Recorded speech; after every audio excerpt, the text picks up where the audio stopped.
No mai haere mai, tēnā koutou katoa. Good evening and welcome to this very special event with Dr. Alan Bollard, hosted by the North Asia Centre of Asia Pacific Excellence, otherwise known as the North Asia Cape. I'm Professor Jenny Dixon, Deputy Vice-Chancellor Strategic Engagement at the University of Auckland, which hosts the Cape. The North Asia Cape is now officially a year old, and it's been a big year. Our team is busy rolling out a suite of programs both in New Zealand and in China, Korea and Japan.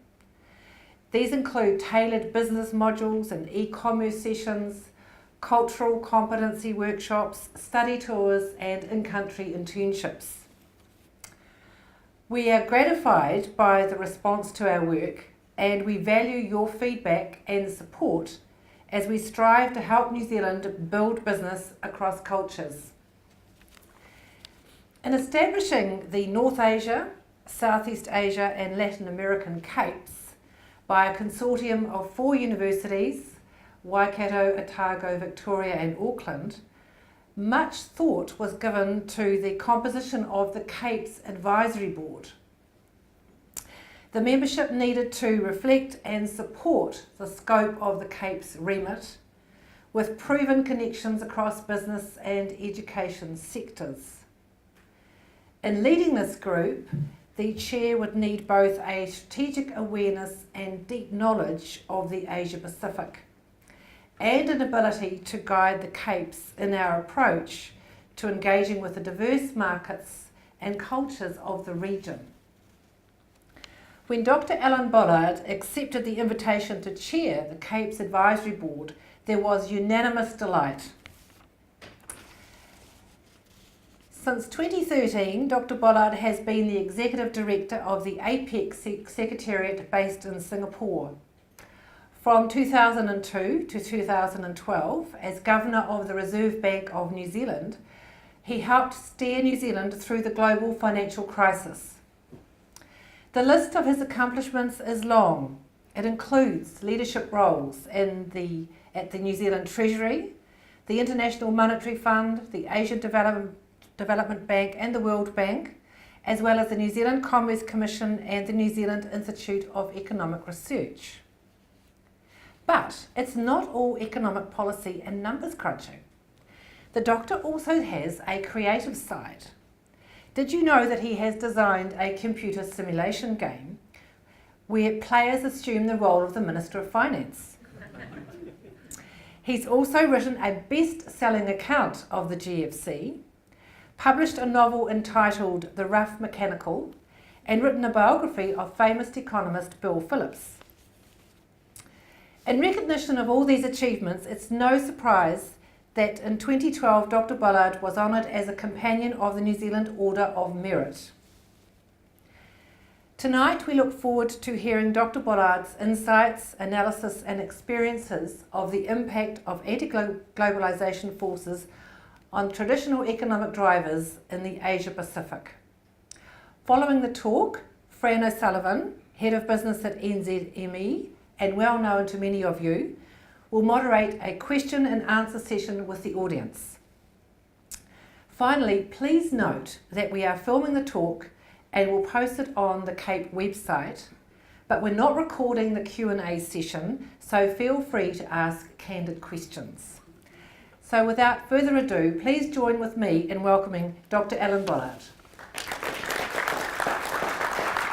Well, thank you very much, Jenny. And we've spent the part of today talking about the Cape's projects. Boy, there's a lot of things going on through the North Asia, Southeast Asia and Latin American Centres for Asia Pacific Excellence. I'm really delighted to be here tonight and to see some old friends here as well. So thank you for the opportunity. I wanted to talk about things that are happening in the Asia Pacific, and I think of them probably as 6 big disruptions and 6 big responses.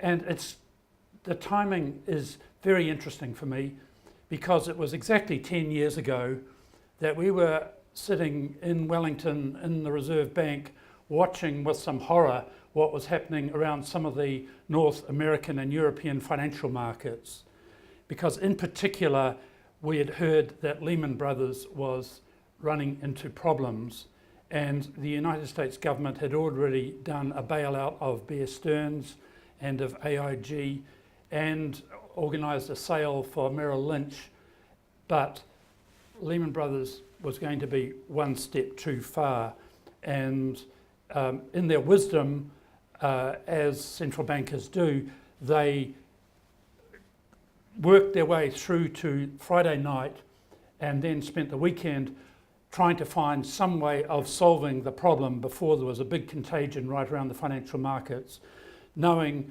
that they had to announce a solution before Tokyo markets opened on Monday morning, Monday 15th of September 2008. Wrong. It doesn't open with Tokyo, it opens with New Zealand. And when our markets opened, they were extremely rocky. And we went through a rocky time after that, but we survived and didn't do too badly as we watched this huge financial crisis morph into an economic one as well and leave some very big problems behind. And I'm going to talk about some of those, but I'm going to talk about some other things as well through this period.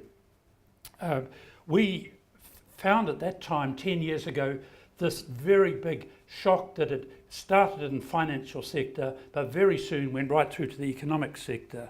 This is sort of roughly the view from my office in Singapore. It's the world's biggest transshipment port in the world. And after the global financial crisis, a lot of those jib booms were up in the air, meaning no ships underneath them. Sudden big trade shock that dropped right away after that time. And this was a big issue for the Asia Pacific region. I'm talking loosely about APEC, which is more or less the Pacific Rim economies. It's big, it's over half the world's economy. And we saw a sudden contraction in trade. That's a problem because I'd always worked on a 8-4-2 ready reckoner, 8% trade growth on average through the Asia Pacific for the last 20 years equals 4% GDP growth, equals 2% GDP per capita growth, equals almost you're twice as rich as your parents. And you can paper over a lot of problems if you know that you're getting richer like that. And suddenly that stopped. Growth slowed right down.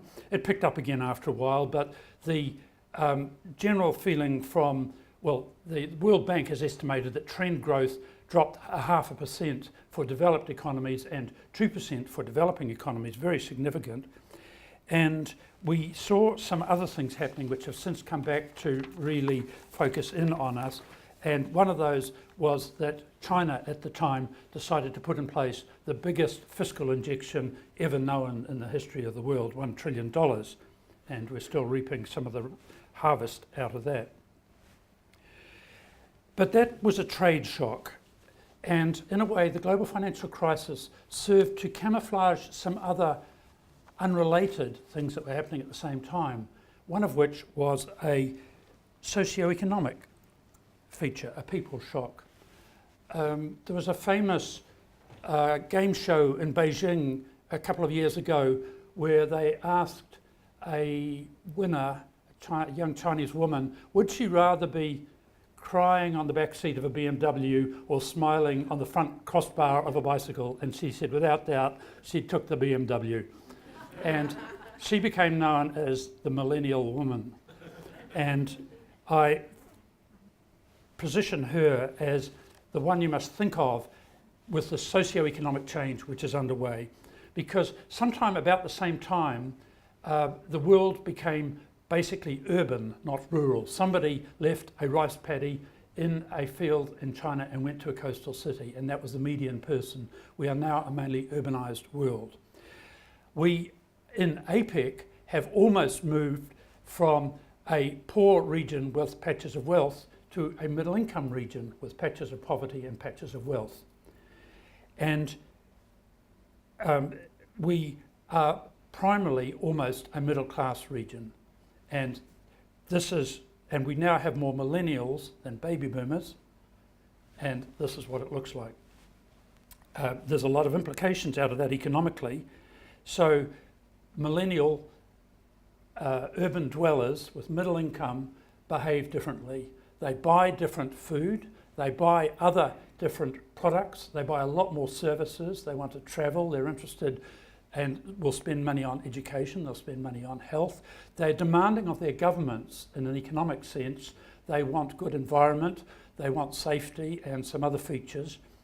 And they invest in quite different ways. They don't put money under the mattress, they're looking to put money into a condo apartment, which they will have been looking at for some time in the place where urban millennials in East Asia congregate, which is shopping malls. And they behave also in different ways that do look more like what we might be used to in the West. They are much more likely to have sex before marriage. They're much more likely to cohabit. They're going to marry late. Their fertility is much lower. Women are much more likely to have tertiary education. In fact, in ASEAN now, they are the majority of tertiary students. And they are much more likely to go into formal workforce as opposed to informal. Because they're then more likely eventually to form nuclear families. And for a lot of East Asia, that is quite a challenging problem because, of course, a lot of social systems are based on extended families where government is not actually putting money in. It's expected that children will look after adults. And that's increasingly no longer the case. It's also connected to another shock which is going on at the minute, which is a demographic shock. What is this slide all about? Did you know that 2 years ago in China, the sad figure is that the number of nappies, diapers, bought by older people is bigger than the nappies, diapers bought by babies. And that's only one small element in this very big demographic change which is currently underway. It's a big ageing issue. It comes from two big drivers. One is much lower, slower fertility, and the other is much enhanced life expectancy. Actually, New Zealand, in terms of knowledge about this, has led the way because Treasury has, for the last 10 years, been mandated to do 40-year fiscal forecasts. How boring, you might think, but a 40-year fiscal forecast is actually a demographic forecast, basically. So we had a picture early on that this was all about reducing education expenditure and increasing health expenditure by quite large amounts. But the figures behind that have surprised us and have surprised demographers. So even in the last 20 years in APEC, for example, life expectancies have grown by 5 years, quite a lot more than was ever anticipated. And to take an example, if you're born in middle income family in Canada today, your life expectancy, median life expectancy is 100 years. And that's causing a lot of disruption. It's partly leaving now a number of countries that are old, and Japan is obviously the prime example. In APEC, it's got the oldest age by far. The population is now decreasing. Population in the rural areas decreasing very fast. But there's a number of other slightly different drivers as well. Singapore and Korea have got the lowest birth rates in APEC. China has got the most rapidly aging population in APEC. And we're also now seeing some countries that are becoming old before they are rich. It used to be that you became old after you became rich, like Thailand, for example. And that's exposing the possibility of 30 or 40-year retirement periods, which is a huge unfunded liability. Whether it's unfunded privately or unfunded publicly is an open question, but I don't know any country that is really on top of that funding question, which of course is made more difficult by the fact that we have social pressures that are slowing down the change to increasing the rate of retirement. So health experts say that the health-related age equivalent to maybe 55 or 60 20 years ago is now 65 or 70. And consequently, those politicians like Jim Bolger or Vladimir Putin, who have tried to increase the retirement age, are demographically absolutely right. But as in both cases, in different ways, they've run into huge problems doing that, but it's something we have to grapple with in some way. So we see another big issue there, and it relates also to the workforce, where there's an ageing workforce, and there needs to be an ageing workforce. There's now a lot of work that's been going on about older people and their ability to work. When I arrived in Singapore, I do recall talking to the Director of Administration one day, and I said, how is he? He's a Singaporean national.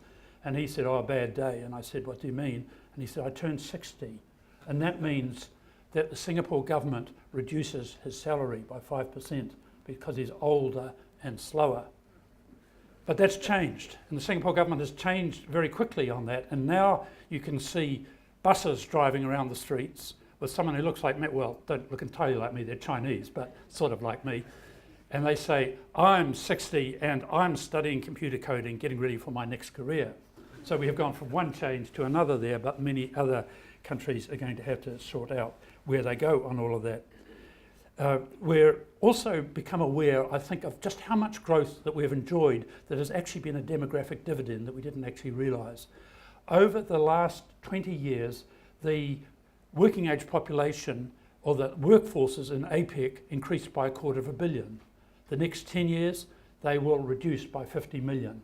That will have an impact on growth rates, very significant sort of one. And then, of course, we have this quite unusual position where sometimes we think we don't have enough people in the workforce because we're ageing, and then sometimes we think we have too many people because we're automating. And sometimes, if you're an economist listening carefully at cocktail parties, you hear the same people saying the same two things, and they're contradictory, perhaps, unless they're talking about a skill mismatch, but they might be, because we also have a major technology shock. I've called it Industrial Revolution 4.0, but that's the propaganda that's put out by the World Economic Forum. It's a simple way of thinking about a very complex topic.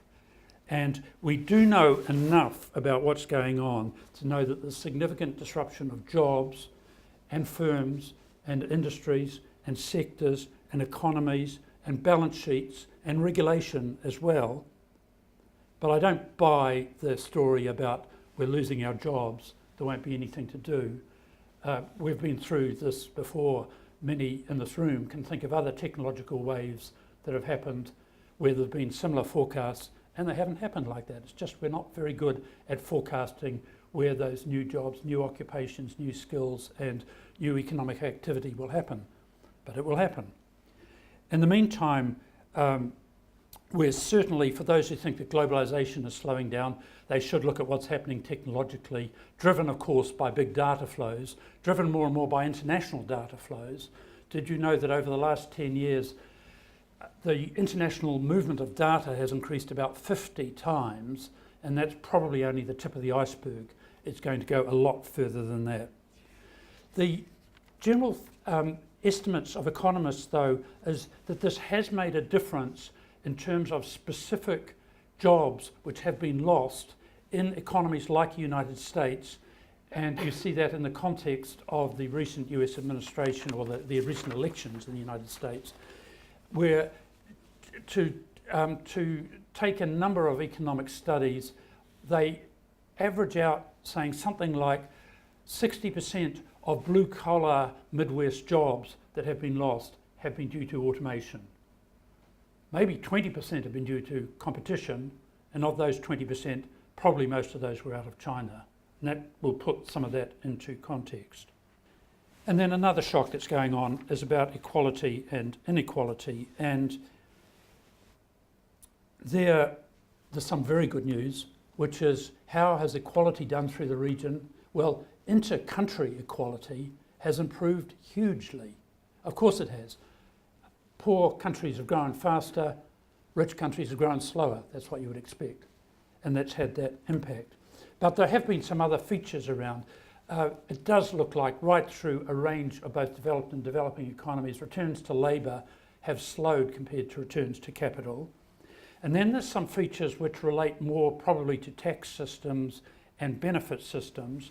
So it does look like at the top end of income distributions, talking generally, especially where there's been tax cuts, the top 10%, especially top 1%, especially top 0.1%, except we can never measure them, have stretched out and done relatively better. Crazy Rich Asians is showing at the moment, and it's true. There's now more Asian billionaires than there are American billionaires, and again, that's got some way to play out. The interesting question for us is also whether or not that's impacting globalisation. And at the low end, and I'm not talking so much, well, if you look at the United States economy, for example, it looks like poverty has actually improved over the last 10 years.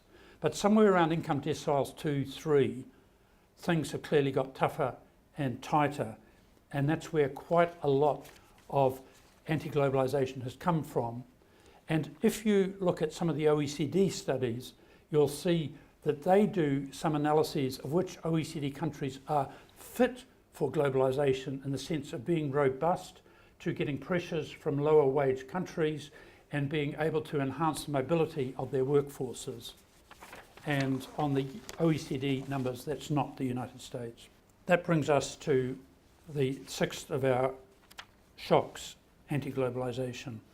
It's 200 years since David Ricardo wrote his seminal tome on principles of economics, where he established the conditions whereby trade between countries is of benefit to both sides, both players. And that's a result that most economists, there's a strong statement I know, but most economists agree on, and that has generally proved robust to a lot of very particular testing under particular circumstances in the 200 years since then.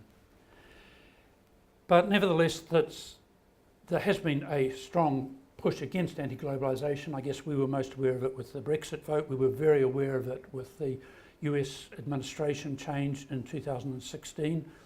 And it was quite interesting. I was at the Lima APEC leaders meeting in November 2016. President Obama was there as a lame duck, but we had basically all the other leaders from the region, and they were worried and surprised, if not shocked. And they were all very much saying, what has happened and could it happen here? And when we look at what's been happening in that, it's mainly related to industrial developed economies, not entirely.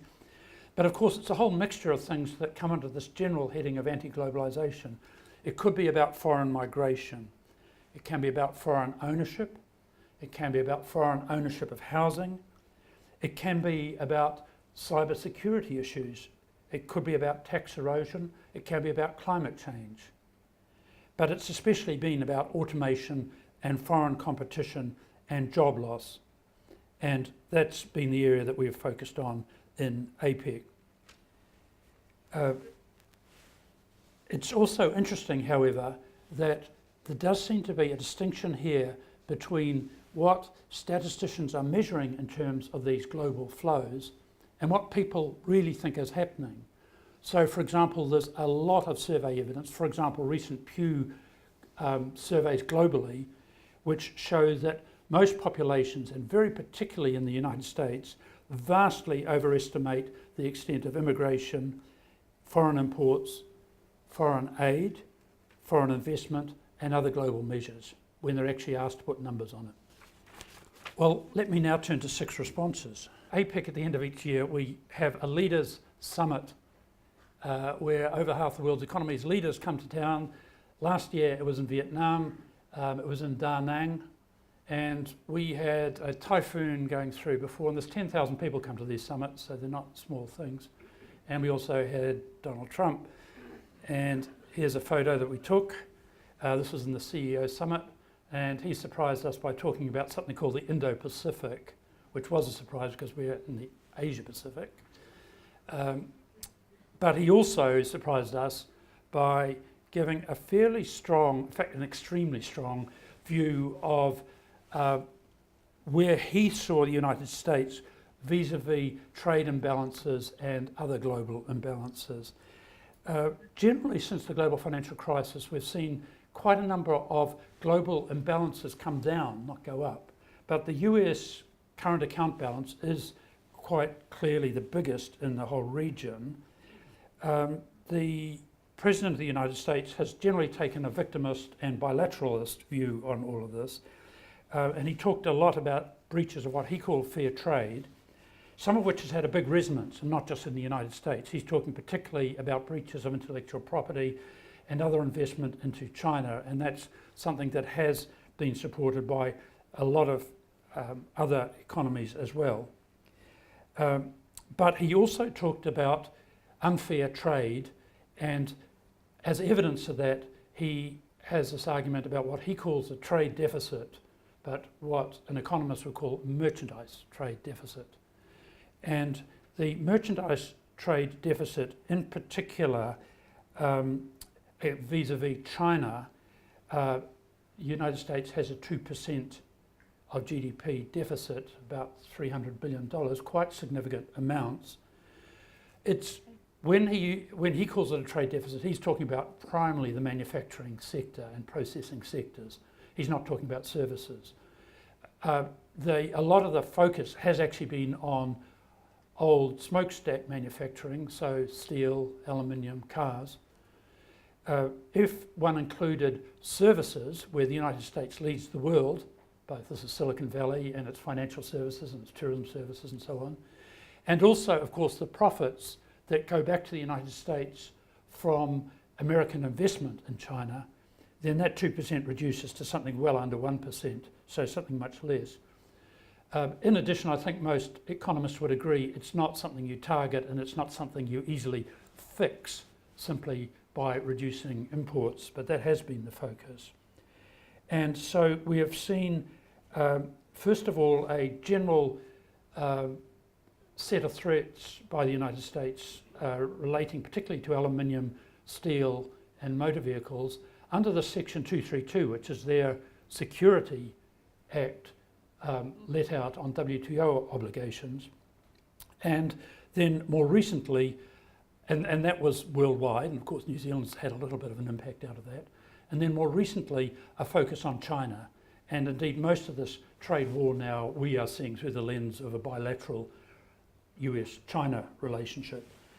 And in doing that, as of last week, the United States had put 25% tariffs on $50 billion worth of exports and have threatened on another $200 billion of exports. And actually there is a tweet that says could go to $500 billion, which would be all of Chinese trade. So we're watching that. We don't really know how much is just threats and how much is really serious. It's particularly on heavy manufacturing. But there's also been a focus on making it more difficult to invest in the United States with particular restrictions put on. In addition, and possibly more worrying, there's a big institutional disruption underway. The United States, of course, had pulled out of the TPP. We'll next year expect to see it come into force. New Zealand's a depository country for that, and it's going to be very important for how that develops. More worryingly, we're seeing a lot of pressure from the United States on the World Trade Organization, that body above all other bodies that was set up as a regulator and, if you like, a judiciary over trade disputes. So as of the end of this month, another of the judges on the disputes appeal will retire. That will leave 3. That's the minimum number required for any cases. 2 of those will retire before the end of next year. And so far the United States is saying it's not prepared to agree to any new appointments. And that means that the disputes resolution process cannot proceed. That's causing a lot of worry, and some countries are working on trying to find solutions to that, but it's not at all clear how that does get solved. In the meantime, of course, you'll also been seeing on NAFTA apparent agreement reached between the United States and Mexico, although nobody's seen more than 6 pages about motor vehicles primarily, which isn't a full agreement, which has been sent through to Congress last Friday with saying that it's possible that Canada might join this. Canada's being a little bit more interested in some of the details of negotiation at this stage.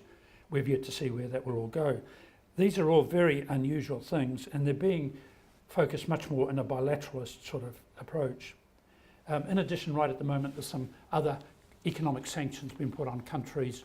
You're seeing it, for example, on Turkey, with very big economic implications, and also on Russia, although of course some of those have got very big geopolitical drivers that I don't go into.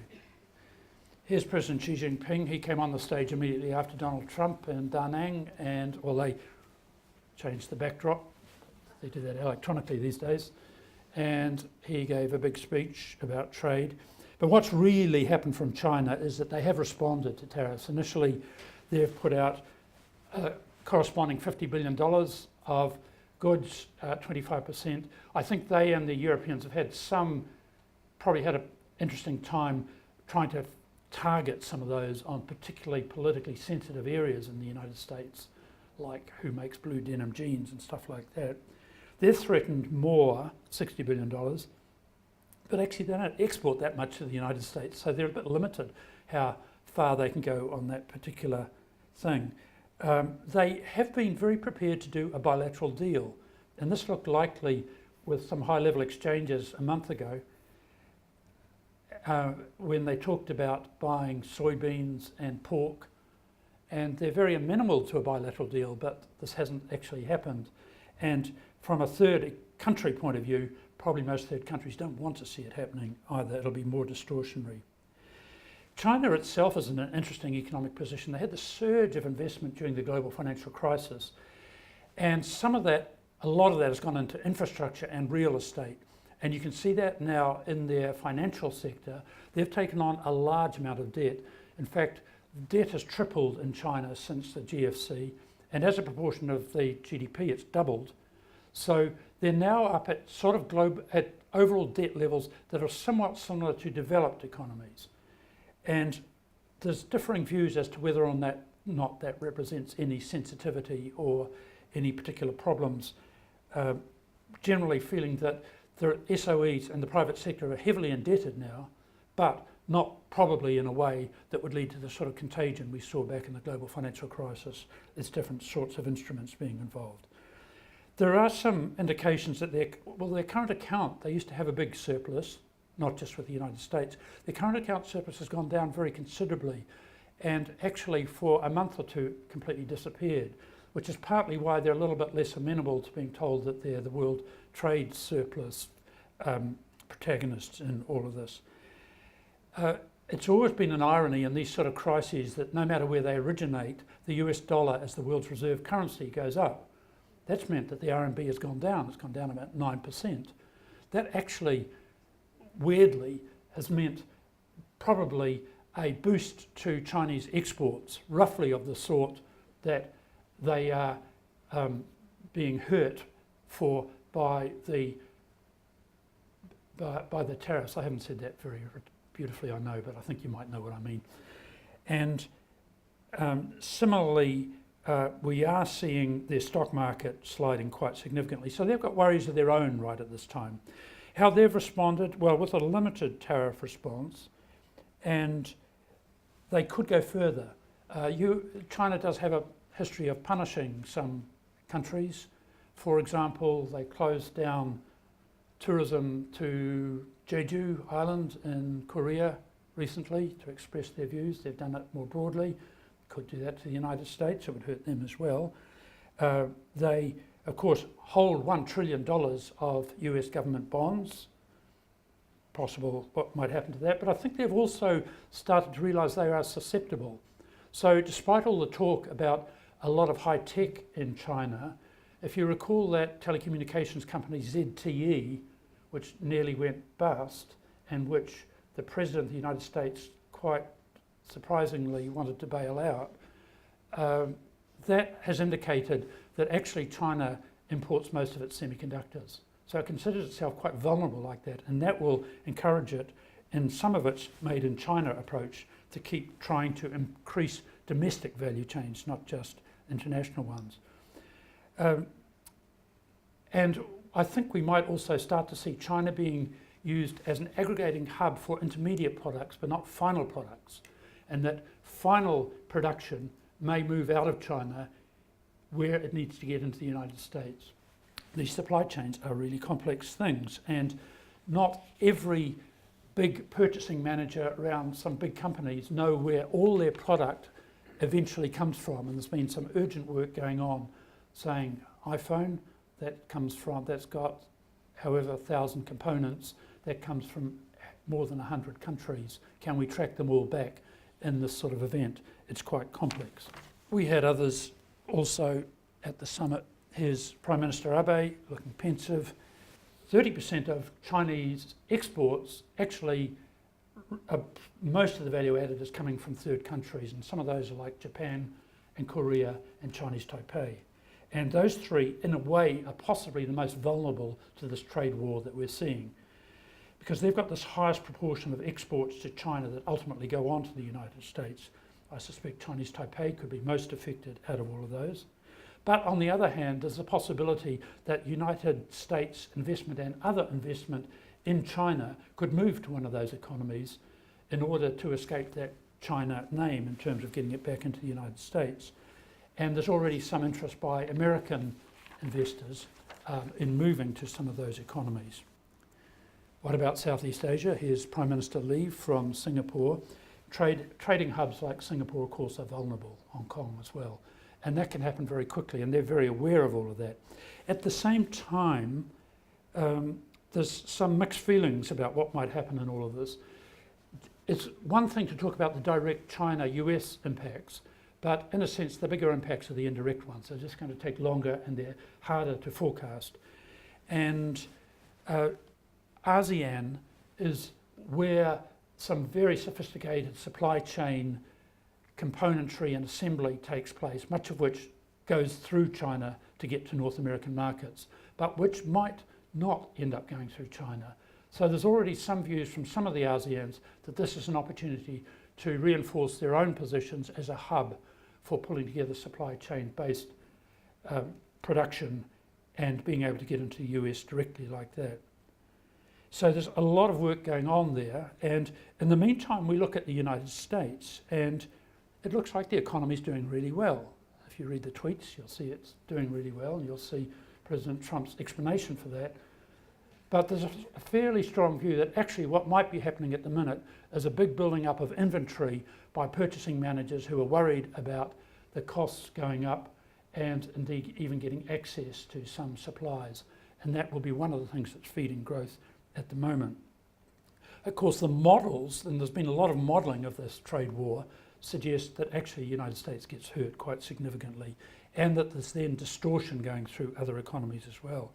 But in the meantime, stock market prices are high, US dollars strong, complicated by the fact that actually fiscal policy is very loose at the minute as a result of the tax cuts.